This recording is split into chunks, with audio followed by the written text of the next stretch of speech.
Rini, that is, was released from an Ohio prison just a month ago. This is a picture of him provided by the Ohio Department of Rehabilitation and Corrections. Now, his prison sentence is part of a troubled history, though, that includes repeated jail sentences, heroin use, and concerns about his mental health as well.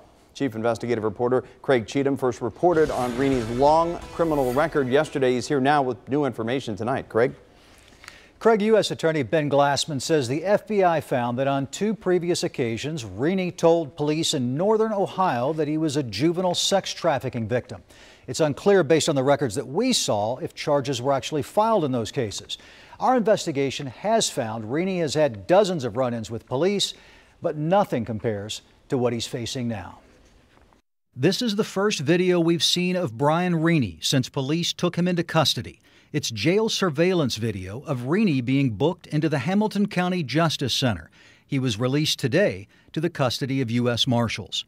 Rini's criminal record includes convictions for burglary, theft, unauthorized use of a vehicle, passing bad checks, and disorderly conduct. He's been doing stupid stuff for as long as I can remember. He was in juvie a lot when we were kids, and then he started going to actual jail, and then he recently just got out of prison. Rini was released from an Ohio prison on March 7th after serving about 15 months for burglary and vandalism convictions.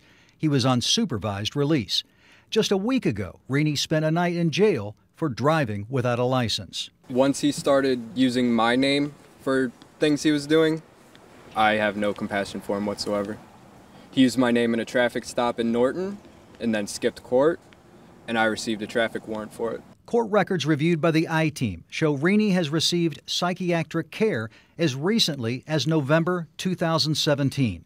His brother Jonathan confirmed that. He has Asperger's, bipolar disorder, ADHD, the list goes on. Jonathan Rini says he hasn't talked with his brother Brian in 4 years, and he has no desire to speak with him again. I hope he gets help. I also hope he goes to prison for this, or at least an institution. I tell the family that I'm sorry for what he's done, but for him, I wouldn't even speak to him. Court records reviewed by the I-Team show a judge scheduled 2 hearings in 2013 to determine if Rini was mentally competent to stand trial. But there's no indication in the records that we've seen that he was found to be incompetent. Craig? All right, Craig Cheatham reporting tonight. By the way, this case hit a nerve for families of missing children, including Timothy Pitson's family. And the FBI Special Agent Robert Brown pointed out today that the response to this investigation shows hope in finding missing children. While this is not the results we had hoped for, the outpouring of victim law enforcement and community support gives everyone hope that we'll find Timothy. Brown estimated that more than 50 law enforcement officers and public health officials were involved in this case specifically.